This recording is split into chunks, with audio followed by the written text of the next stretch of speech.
We are going to be in John chapter 1 today. If you want to open up your Bible or your Bible app, John chapter 1, you do want to turn there because we're going to look through several verses of that. Andrew, my friend Andrew Moorhead from High Five Youth Center, he started last week this sermon series with a kind of a theme that's leading us up through Easter. The theme is called In This Together. In This Together. And we hear this said all the time. We hear it. It's all to the point that it's become a cliche almost, that we live in the most connected time in human history, right? We live in a time when we're connected not just here, not just to our family, but connected globally, blah, blah, blah. My dad, actually my sister gave my dad a Christmas present this year. She gave him a smart bird feeder. You ever heard of one of these?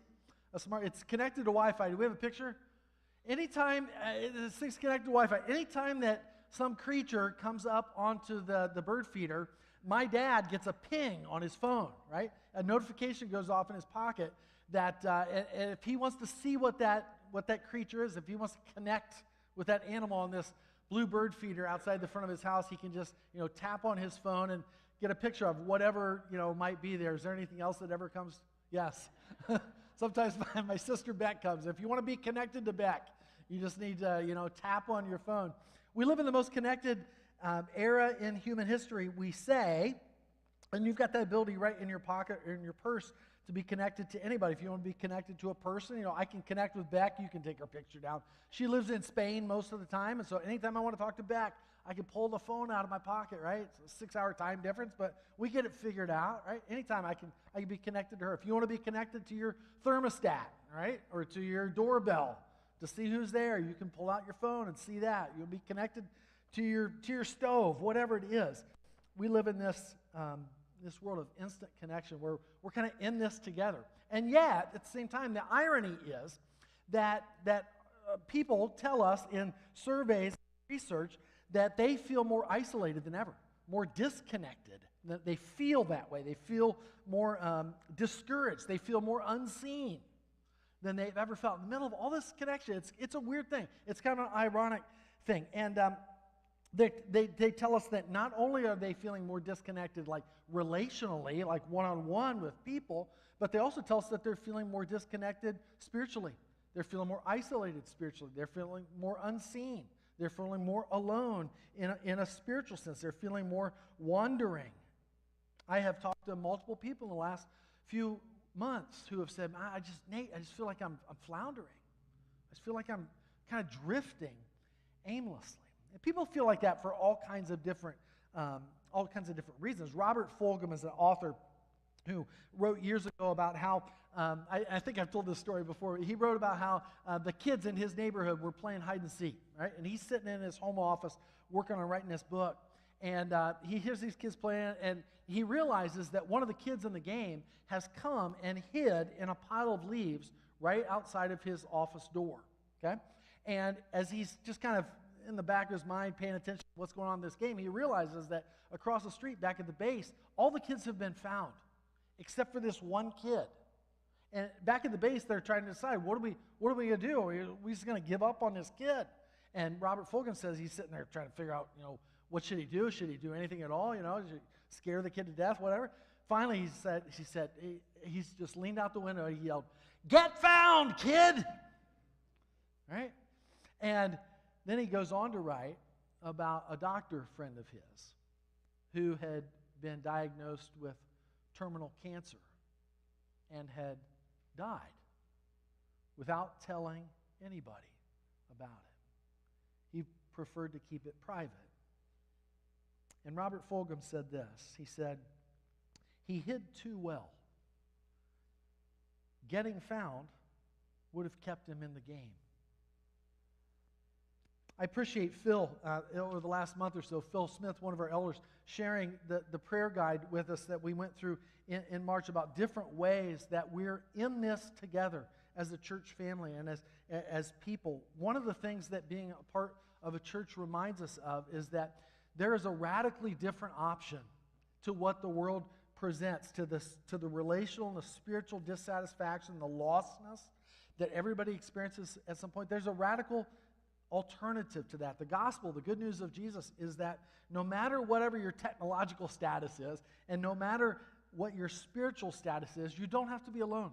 You don't have to be adrift. And the people that you and I run into every day, they don't have to live that way either. They don't have to live in a way where they feel disconnected and lost. You can get found. That's one of the good parts of being a part of a church, is you can know that. Many of you have been found. Most of you have been found by Jesus, and you know how good it is, but there are so many people in our community that don't, right? Andrew came and talked last week from High Five After School Youth Center about how real the needs are, how many we're seeing in our community right here. We think of West Michigan as this place where everybody's a follower, and everybody loves Jesus, and everybody's all together, and everybody's got some place to be in this together, and that's just not true. Andrew told us about dozens and dozens and dozens and hundreds, I would say, even of kids over the last 10 or 15 years who come to High Five because they don't have any other place where anybody accepts them. Sometimes they're weird kids. Sometimes they're nerdy, or they might be into things that most kids aren't into, but they don't have any place to fit in except for High Five. They finally found a place like that. It's kids who need mentors. It's kids who are leery of the church, who might never want to step foot in a building like a church. It's kids who find it hard to trust anybody. Andrew said one of the stats that he threw out there last week blew me away.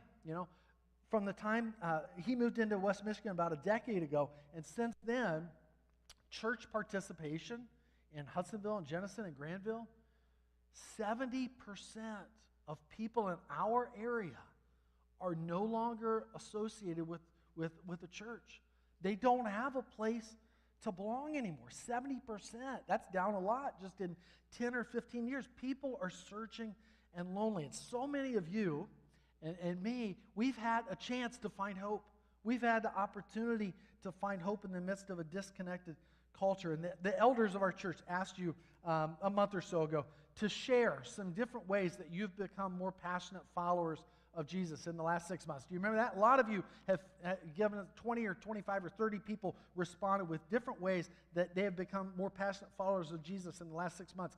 You said things like this: I'm deepening my prayer time to confess and seek God's truths and guidance. I've dedicated myself to read a chapter of the Bible daily. I am working at being a better steward of my money. All those things are things that you have found through being a part of our church. And I hope that in the last 18 months, some of the things that we've said, some of the things that we've promoted, some of the things that we've done are things that have helped you, right, to become more passionate followers of Jesus Christ. And I'm glad that you have found that. There are 70% of our community that needs to find things like that, just like you and I have found. And so let me take you back for a minute. Let me take you back 18 months, all right? 18 months ago, we had some elephants in the room. Remember that? Not literally. That would have been awesome. We had a couple elephants in the room. We were in a time of transition, right? This is October 2023, time of transition, leadership changes and whatnot. And we had a couple of elephants in our room. The best thing that you can do, almost always, with an elephant in the room is to do what? Put it under the carpet. That's exactly right. Exactly. No, whoever said Scott, maybe I was right. The best thing to do is to address it, right? To call it out, to say, hey, let's just acknowledge that this is here. So we did that. You remember this? We talked about two things, two elephants. One was that our church was stuck. And remember, I just had to say that out loud. And it was a freeing thing, right? It was a freeing thing to acknowledge that. And the other thing was that our church was in a financial situation that wasn't great. It wasn't the worst in the world, but it wasn't great. And we needed to acknowledge those two things. And so when we acknowledged those two things, we were able to get moving on them, right? We were able to put some things into motion to address that. And so we did a trunk or treat with 1,000 people here last October, right, in our parking lot. We're going to do a community egg hunt later this afternoon. So doing some things where we can just get unstuck, get moving. And we challenged you to find joy and generosity. And you guys came through in a giant way. And so our financial picture is so much better than it was before. Neither of those things were fun situations or fun conversations, right? I mean, they're awkward at times to talk about those things. But you can't fix it if you don't address it up front. And so are those things perfect? Are we totally unstuck? No. But is it better? Yes. Right? Is our financial situation perfect? No. But it's 100% better. It's 500% better than it was before. So thank you for all those things. And so here we go. We are in this together, right? There's another elephant. Another elephant in the room. And it's time that we need to talk about that and be transparent about it. And I'm going to give you a challenge of my own, right, along with Eric today. This one's going to be harder than the first two. I almost guarantee it's going to be harder for you. It's going to be harder for me. But today is the day that we are going to talk about it. So here's what I want you to do. Look around. Don't look at me. Look around the room. Keep looking around while I'm talking. In a culture where people say they are increasingly relationally and spiritually disconnected, look around again. What do you see? Or what, better yet, what don't you see? What don't you see? What you don't see is a building that's packed full of people. Just think about that for a second. It's true, is it not, that we live in this world that is incredibly isolated and disconnected and people who feel like they are alone? We live in a world that is full of people like that. And you would think that if there were a place where you could find other people to glom onto, some kind of hope to glom onto, some sort of place where I can be connected, you'd think that a room like this would be a place like that, wouldn't you? And yet, we look around one more time, and this time look at the empty seats, not at the people. Lots of empty seats, right? Now,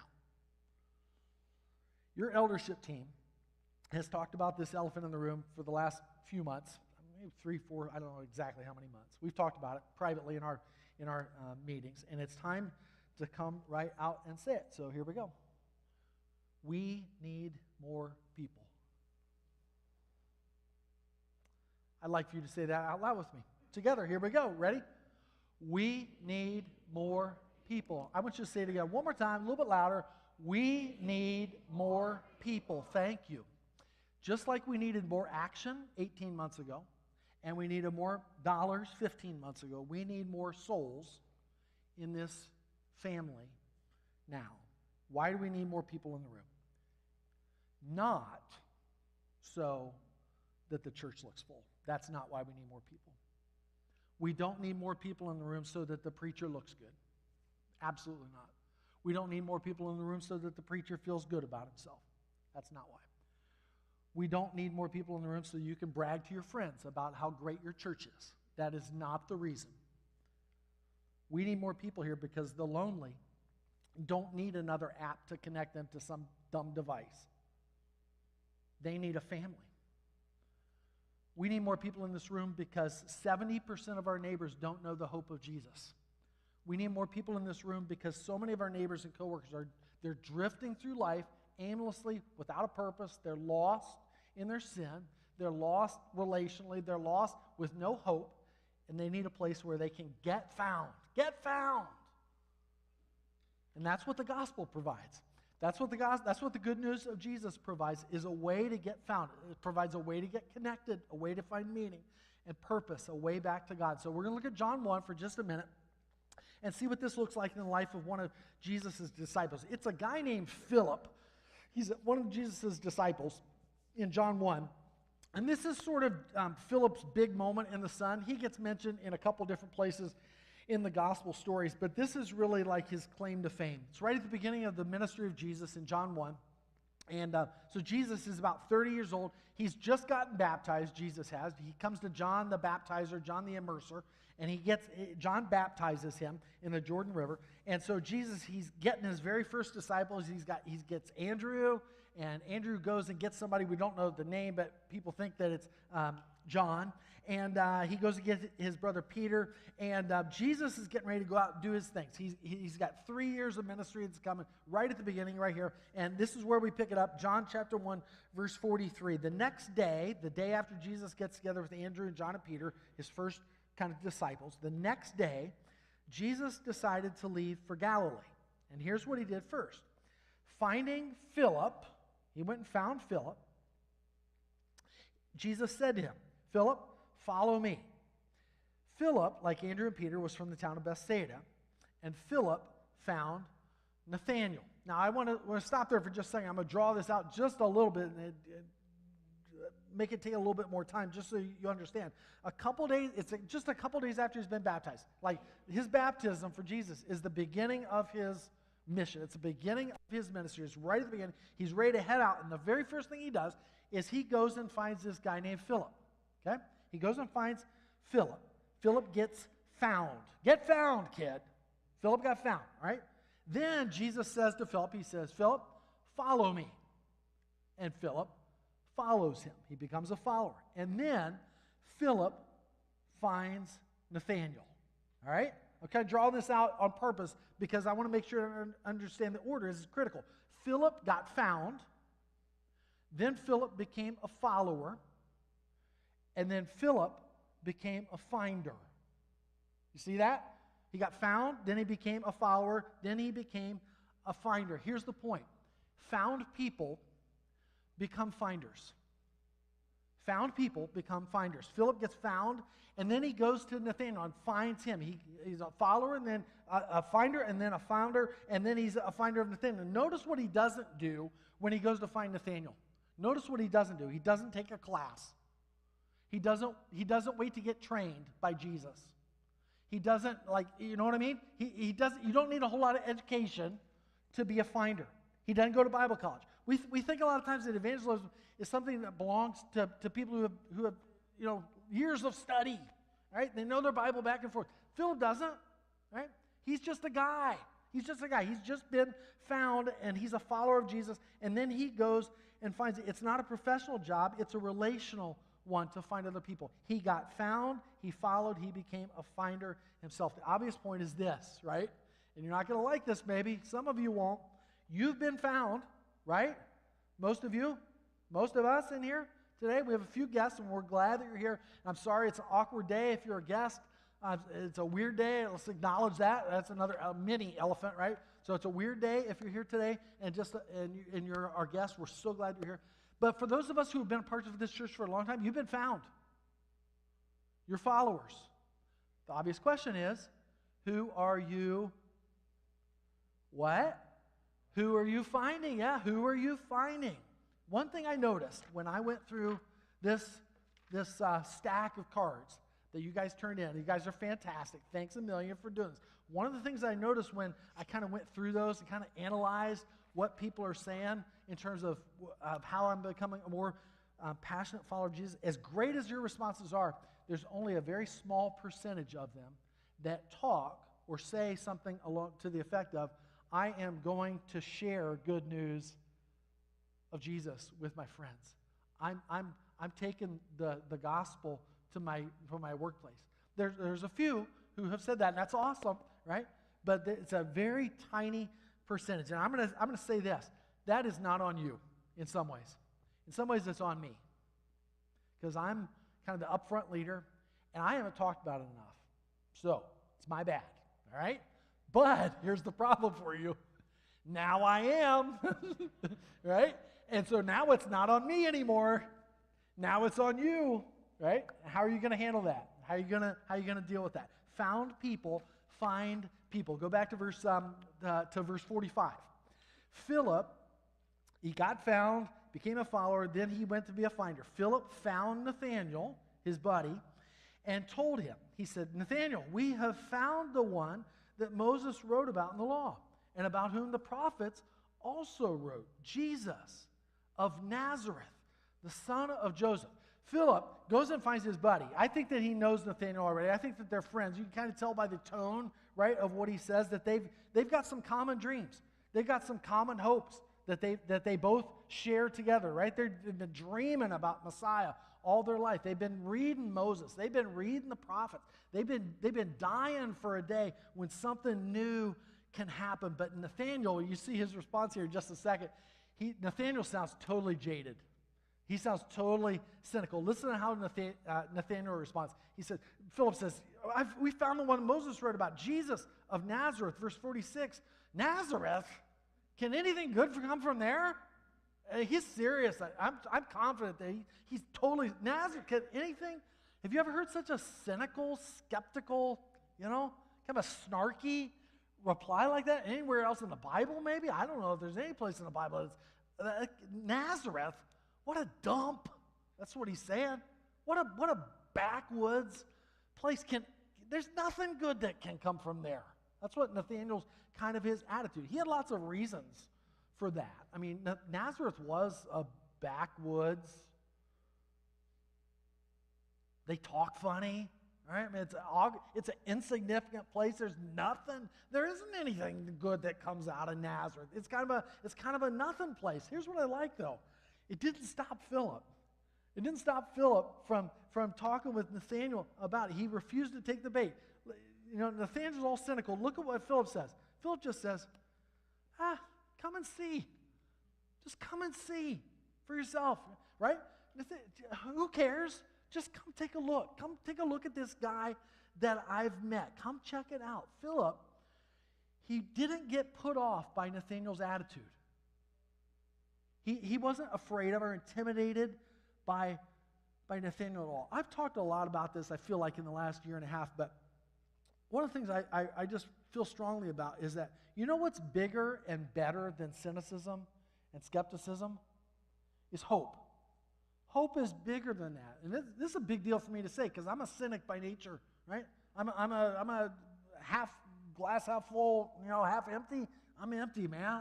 That's my nature.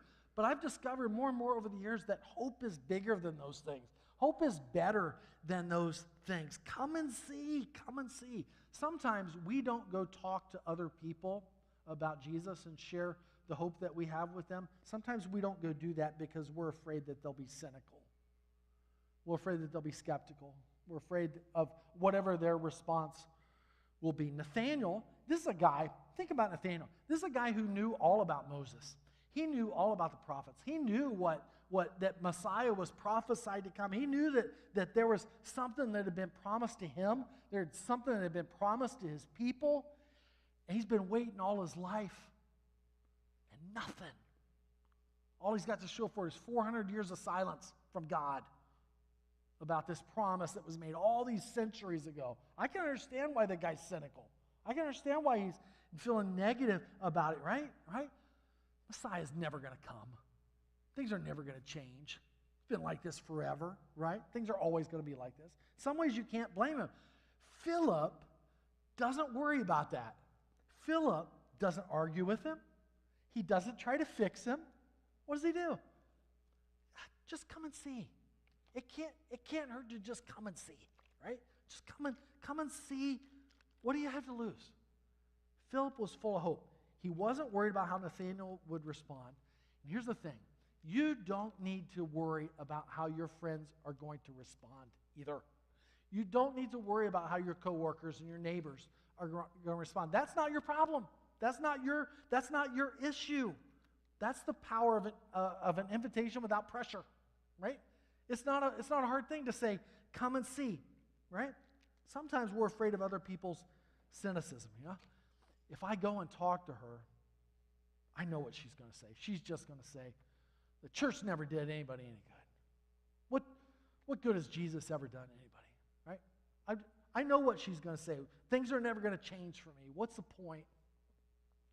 But there's no pressure on you when you go to make an invitation to somebody. All you have to do is just say, come and see, and let Jesus handle the rest. Sometimes it's their cynicism. Other times, it's my own cynicism that keeps me from wanting to go share the good news of Jesus. It gets in the way of our own hope. You know what I mean?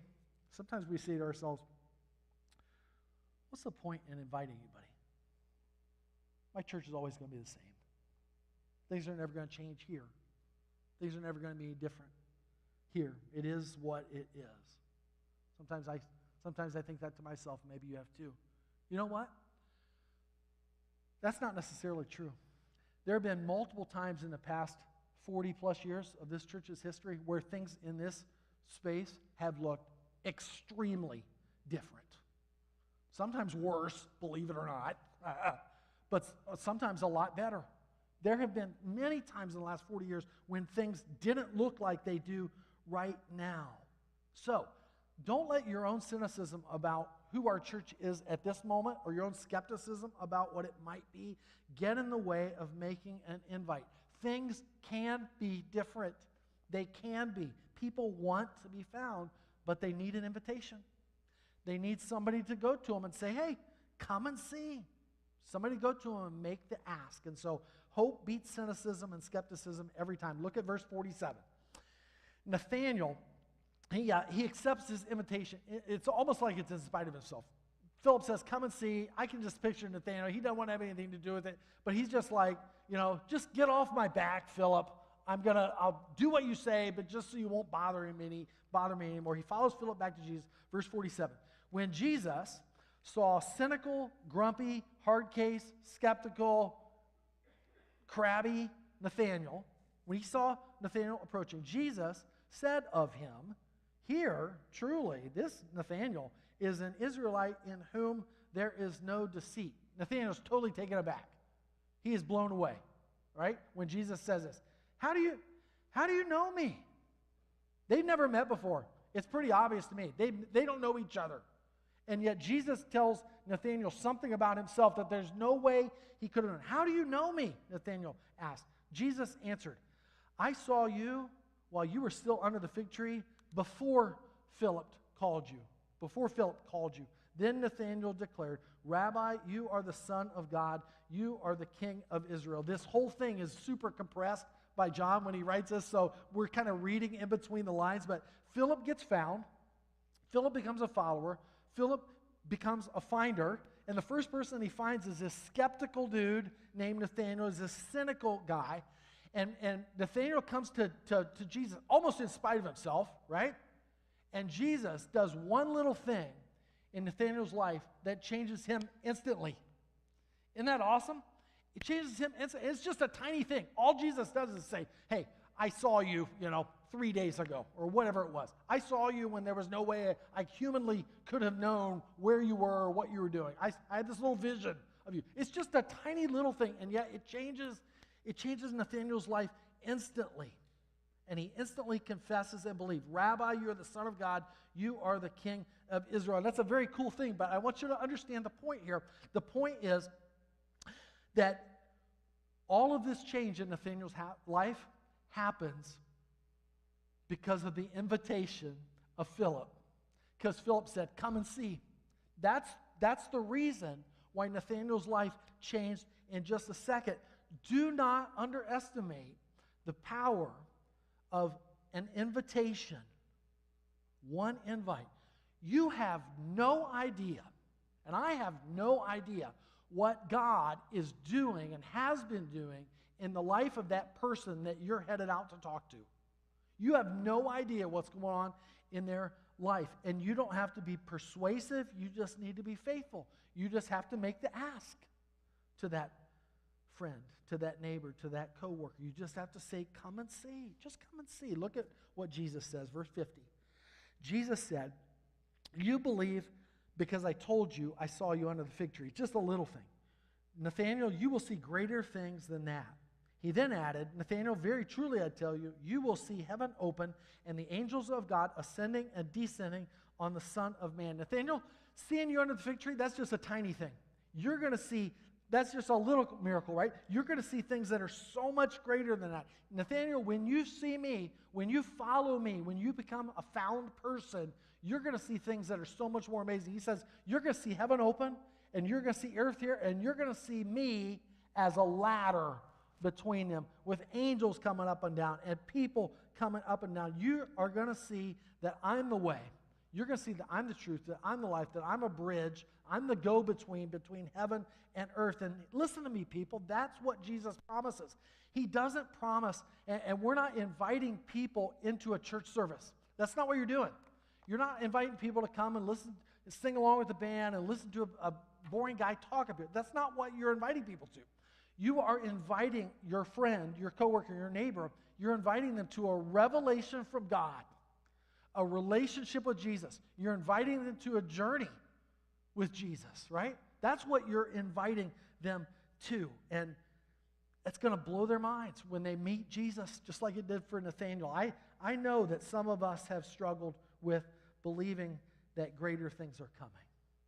I know that you've believed that in your own life and struggled with believing that something could change.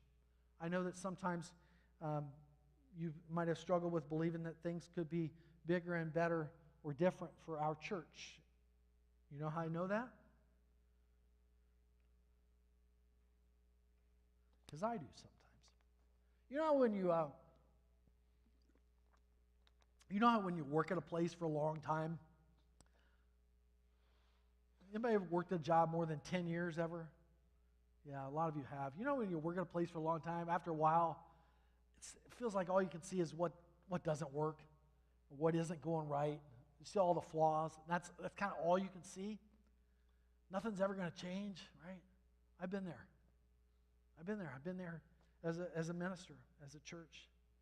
I'm not any different than you guys. I'm thankful for one of our elders in particular who has constantly encouraged me over the last year and a half that the best is yet to come for our church. He tells me that all the time. He said, I firmly believe that the best is yet to come for our church. He's had faith. I appreciate him. He's had faith, not in me. He's had faith for me. When my faith was lacking, he's had faith that covers mine. And so all of us need to be reminded that just like Nathaniel, you haven't seen anything yet. You haven't. And so here we go. Here's the big ask. I got to finish up. I'm not going to blame this on Eric for talking long, but he kind of did. So here we go. Here's the big ask, all right? Here's the big ask. You responded. We challenged you to get unstuck 18 months ago, and you did. We challenged you 15 months ago to find joy and generosity, and you did. Here's your challenge for this time, this season of our life. How are you going to respond today? Just like the generosity challenge that we did with our finances, this one has two parts also. Here's the first ask, part one. It's for this week only. You only have 6 days to do this. Here's ask number one. Our eldership team is challenging you to invite one person to our Easter service. Every one of you should have gotten this card when you came in. If you didn't, you can grab one at the table right there on the way out of the building. It's an invitation postcard to come to our Easter service next Sunday. You don't have to do anything fancy. All you have to do is go up to your friend and say, hey, would you be my guest? Would you like to be my guest at Easter service next Sunday? Just come and see what church is like. Come and see what Jesus is like. We're passing these out at the Easter egg hunt today too, okay? 3 o'clock this afternoon. That does not count, okay? That does not count. Oh, we want to pass them all out, right? But that doesn't count. These are for your friends, your neighbors, your coworkers, your family members who don't know Jesus, or who maybe they used to be a part of a church 20 years ago, but they've given up on that for whatever. They got skeptical, cynical, whatever. That's who this is for, somebody that you already know, okay? One invite in the next 6 days to be a part of our Easter service next Sunday. Here's part two. Our eldership team is challenging you to make 4 more invites over the course of the rest of the year, the rest of 2025. That works out to about one every two months, if my math is right. All right? It'd be 5 invites through the rest of 2025. 1 this week and 4 more for the rest of the year. You can do that. I can do that. Even though I am an incredibly shy introvert, I can do that. You can do that.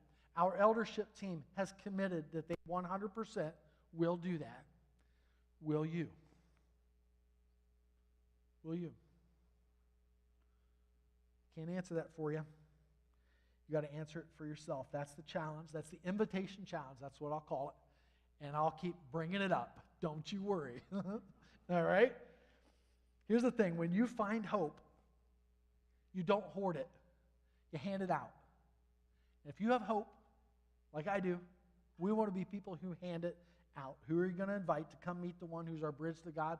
Who are you going to invite that will come meet the one who connects us in a way that you could never find in an app? Who do you know who needs to know that? Let me pray for you. God, help us to be people who say, come and see. God, help us to be people who don't hoard our hope, but who just graciously and gladly hand it out so that other people can experience the joy of being in this thing together. God, give us courage, give us boldness, give us, whimsy. God, give us the joy of being able to share the hope that we've found. We love you, Lord, and we pray in the name of Jesus. Amen. That's it. Go get it. Love you guys.